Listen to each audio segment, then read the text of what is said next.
Today on Community Watch, our guest is Tim Herrington, who is the Director of Emergency Management for Rome and Floyd County. Fascinating guy, vitally important information, and I'm proud to say a Georgia Highlands graduate as well.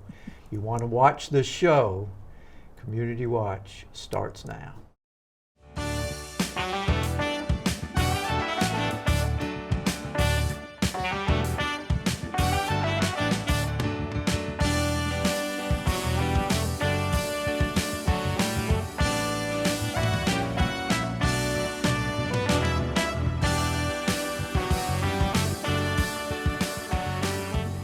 Welcome to Community Watch. I'm John Hershey, and I'm very excited to have with us today one of our favorite guests on Community Watch and one of my favorite people, Tim Herrington. Yes, sir. Welcome. Good to be here. And you are, for the few people who don't know, the Director of Emergency Management for Rome and Floyd County. Yes. And you've done this for a while. Yes, started as a volunteer actually. 2 years as a volunteer, and the rest of the time has been full-time employee. So I've been fortunate. Now I know the story, but some folks may not know about your kind of worming your way into this position by volunteering. Which I think is just brilliant. I mean, it's brilliant, a strategy. So tell us about that. How did that happen? Well, the director at the time was Hugh Atkins, and I was working at Public Works with his brother, Ralph Atkins. And Ralph he had been on me for years about coming out there and participating in being an emergency management rescue volunteer. And I kept saying, I said, Ralph, I just don't have the time to do it.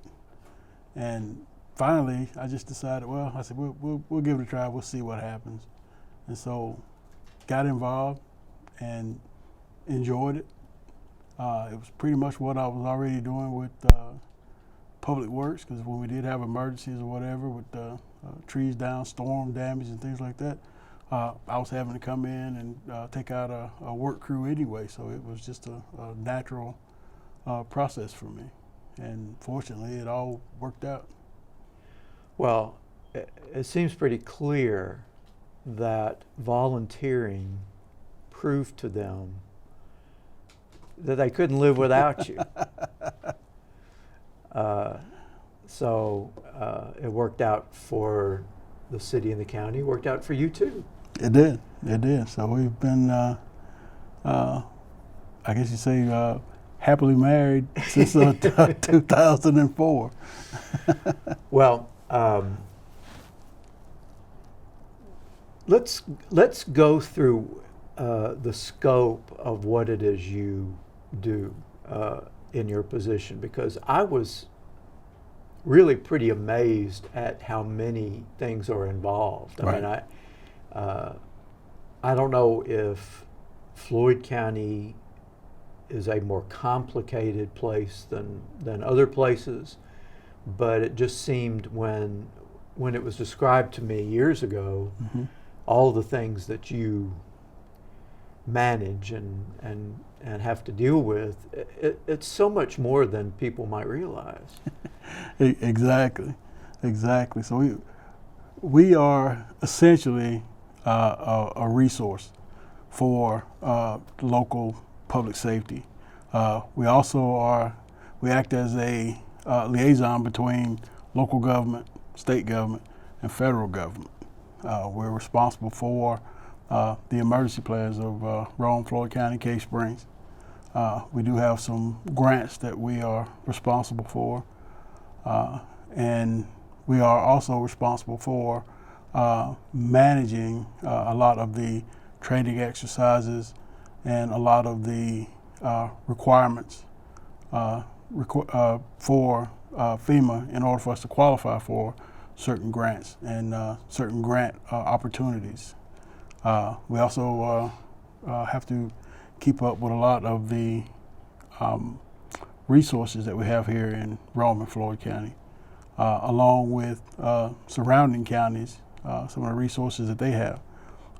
We have to maintain relationships with not just our local public safety and non-governmental organizations, but also surrounding counties, some of their organizations that we can call upon to help us in the event that we do have some type of a significant event.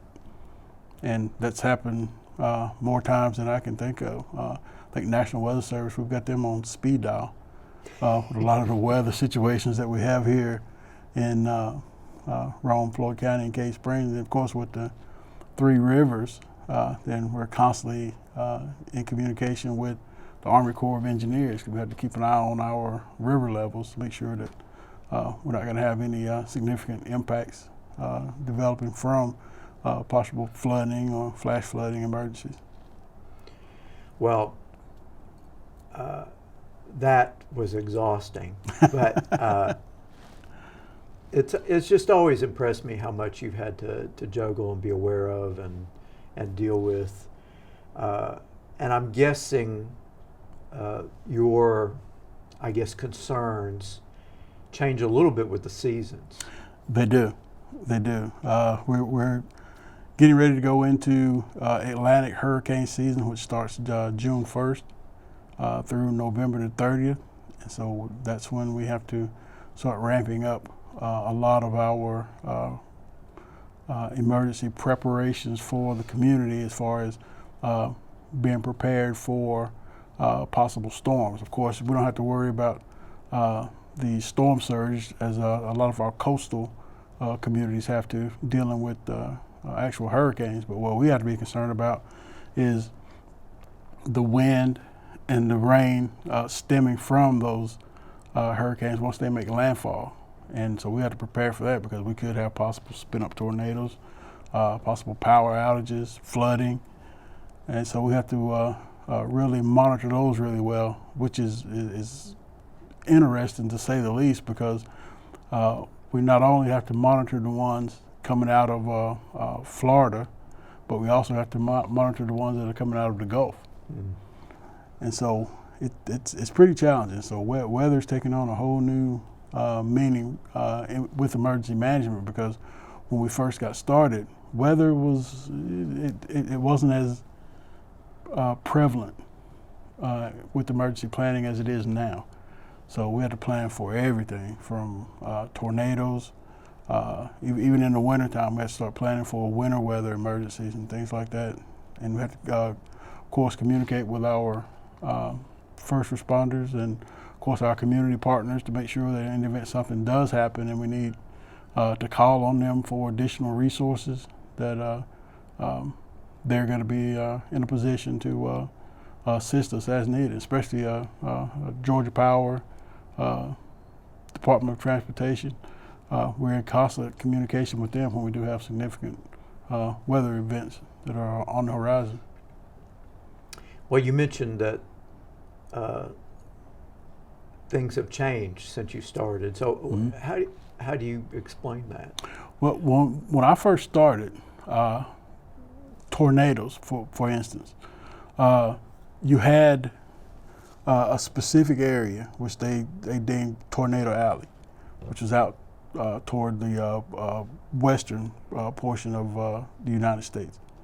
But over the years, it's kind of turned to where now you have Dixie Alley, which is more, you have a lot more development in that area. So the tornadoes that affect that area are a lot more devastating as opposed to the ones that affect the areas out in the west, because the population is more scattered out. So a lot of the damage that we see with the Dixie Alley tornadoes is a lot less out in the western portion, because the population is just not there. So it's just a lot of desert and prairie and things like that. So that's one of the big changes. Then they also said that tornadoes didn't occur in the wintertime because it was too cold. Mm. They said you never see them in the downtown area because the buildings were so close and they didn't have enough room to generate any power or any forces. And over the years, we've seen that change.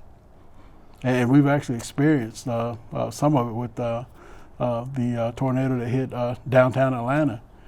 We actually were affected by that. That was the first major tornado that I had worked in emergency management. That was the one that hit out in the Wax Road community.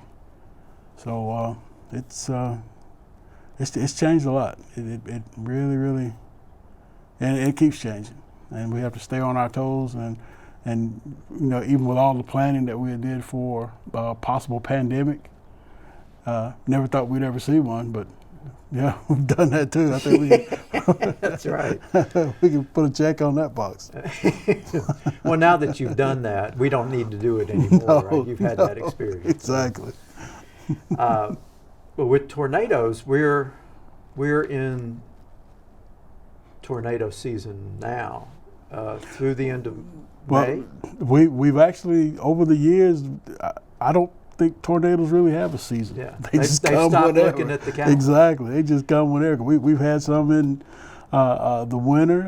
We had some right around Christmas time a few years back, and we've had some right after New Year's. And it's been cold, and it doesn't seem to affect them. If they're coming, they're coming. If the conditions are right, then we stand a real good possibility of seeing some. And even the first of this year, we had those storms that went through that affected the Berry College community out that way, and we thought for sure that we had a tornado on the ground. I mean, there was cloud rotation, but doesn't appear as though the tornado touched down. But we did have a lot of straight line wind damage out there, a lot of trees blown over, but and they can fortunately, no one was hurt. They can be pretty devastating too. I mean, it Exactly. doesn't have to be a tornado. Mm-mm.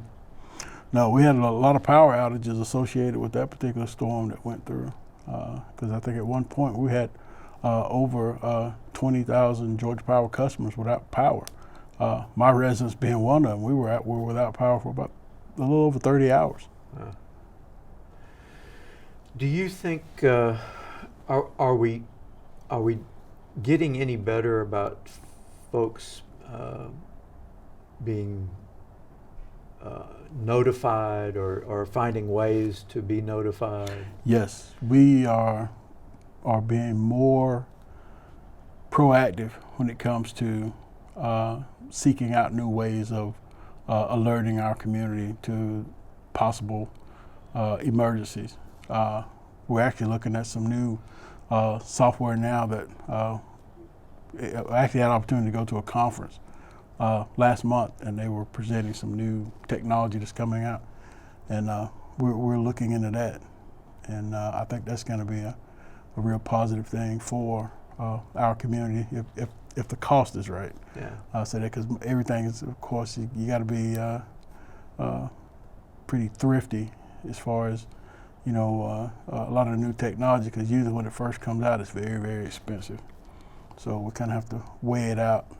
But yes, we've actually did some upgrades to our cell phone app as well. So we do have some upgrades that are available for downloading on the iPhones or the Android phones for our cell phone app.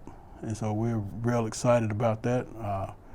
I do have a new deputy director, that's Chris Fincher, and he's taken over the social media side of emergency management. He's doing a real good job, and so we're going to be a lot more active on social media, especially pushing out information concerning weather to the community, so that they are aware of exactly what's going on and what is predicted for our area.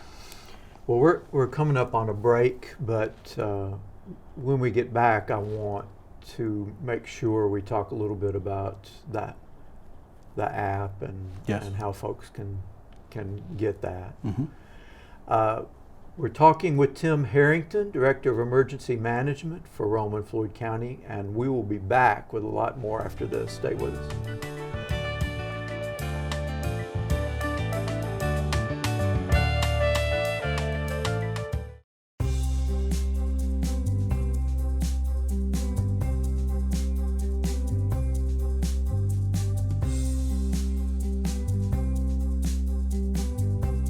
most affordable bachelor's degree in Northwest Georgia is right here at Georgia Highlands College. High quality and career focused. That's what you can expect at GHC. Apply today at highlands.edu. Welcome back to Community Watch. We're having a conversation with Tim Herrington, the Director of Emergency Management for Rome and Floyd County. Before we went to the break, you mentioned the app. Yes. So, if we're downloading the app, how do we find it? If you if you have an iPhone, you can go to the App Store, and if you have an Android phone, you go to Google Play and you just simply type in Floyd County EMA, and then you download the EMA app. It's absolutely free, and it's a lot of great information on there. It has the newest features that we put on there. It's a Where Am I feature, so we do have a lot of folks that come to our area for the river systems, to get out on the river and navigate the river system, and sometimes they do have issues out there and they have to alert someone as to where they are, and that's a really good product that we had added to our cell phone app, so that you can activate that feature. You can send that information to a loved one or to our 911 dispatch center, and then they in turn can pass that information along to the fire department, and then they can come out with a rescue boat to assist folks that are having issues. We do have a damage assessment feature on there as well. So if you have any type of storm damage at your house, you can take pictures of it, and then you can send that information to emergency management, and then we would in turn take that information and forward it to the National Weather Service so they can actually see exactly what is transpiring here in Floyd County. It gives them a better idea of what we're dealing with here. Can it also help me find where I parked? Because I always have trouble remembering where I parked. Work on that. See if you can work on that too. But that sounds great. And I wanted to ask this because I always wondered, in a storm situation, and I know, we just recently had the anniversary of the blizzard, yes, the famous blizzard. In a situation where power is out and you might not be able to use your cell phone, once once it loses its juice. What do you recommend in a situation like that? Should we all have like a battery powered something? Well, what we recommend is that when you start putting together your emergency kit, that you put some devices in there to charge your phones in the event that they do run down and that power is out for an extended period of time. We just actually started looking at some solar charging devices that we're going to start putting in our vehicles, so that in the event something does happen and we're out somewhere and we don't have access to power, that we can use what's available. And of course, solar power is available. It doesn't cost us anything, yeah. So that's an idea. And then there are some charging banks that you can purchase and keep on hand. We actually did that at my house when we had the storms that went through, keeping our electronic equipment charged up. And so, and what we do is, like, when we know a storm is coming in, charge up everything. Yeah. Everything. And then you just kind of ration out the use of it during the possible outages. And we did actually buy a generator about 6 years ago and never used it until a couple of months ago. And my wife was getting on to me about spending all the money to purchase that thing, and we never used it. But the first time that we had to, it was a blessing that it was available, so we didn't have to worry about any food spoilage because we were able to crank the generator up and plug up the refrigerator and the freezer, and I was able to cook, and she was able to get a hot cup of coffee, so life was good. The coffee is exactly. You mentioned an emergency kit. Yes. And I know, most people don't think about it until they actually need it. Mm-hmm. I'm assuming you recommend thinking about it when you don't need it. Yes, that's the perfect time to think about it, is when you don't need it. And with the cell phone app that we have, you can go on there and you can click emergency preparedness, and it'll bring up items that you can put in an emergency kit, and you can build your own, or you can go online and you can purchase one if you like. But everybody's emergency kit is going to be different because you're going to tailor it to your specific needs, and you want to make sure that your emergency kit it needs to be a living part of you, as far as you need to have it designated for the winter. So if the winter months, you want to make sure you got winter clothes in there and things like that. And then in the summer, you want to make sure you have summer clothes in there. And you have to change those things out, or you can do like I do at my house. I just have two different kits, one for winter, one for summer. And then just depending on what's going on, that's the one that you grab. And for a lot of us grandparents or parents with small children, you want to make sure that you put supplies in there for your children too, as far as keeping them occupied when the power goes out, because if you don't, they'll drive you crazy. Yeah.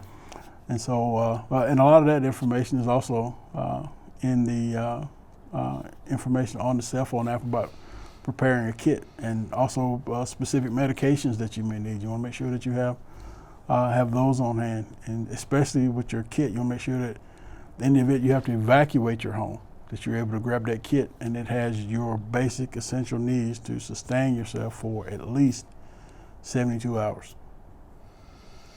Well, I think that is an essential thing for us all to think about, because, just based on conversations with you, there's a potential weather situation any time of the year. Yes.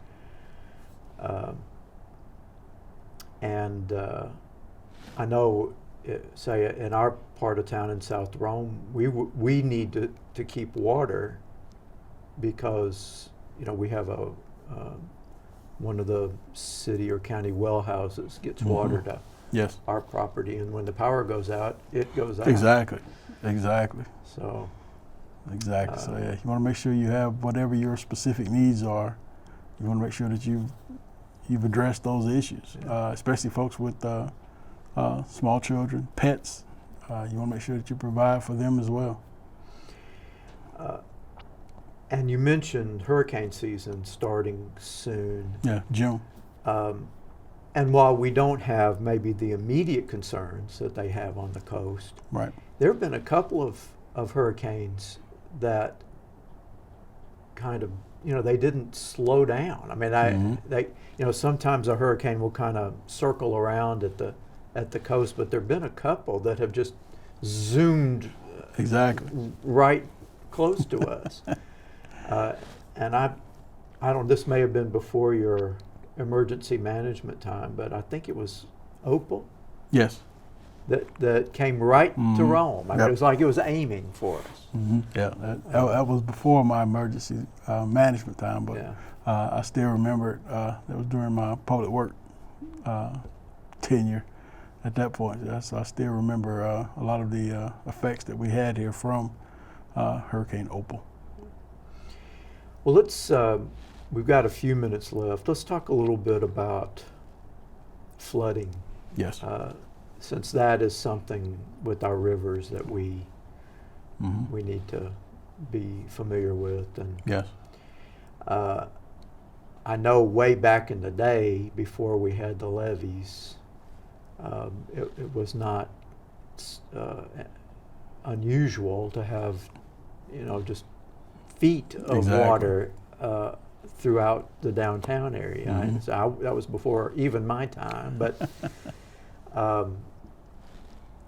the levees have protected us from major flooding Yes. downtown. But we still have flooding in a lot of areas in the We county. we do. We do have a lot of low-lying areas throughout our community that are always affected by flooding issues, and it doesn't have to rain a lot. It's just the drainage systems that we have in place, especially during the winter months, where you get a lot of leaf debris falls into those drains, and they clog them up, and the water has nowhere to go. So then it starts coming out onto the roads and start becoming a traffic issue.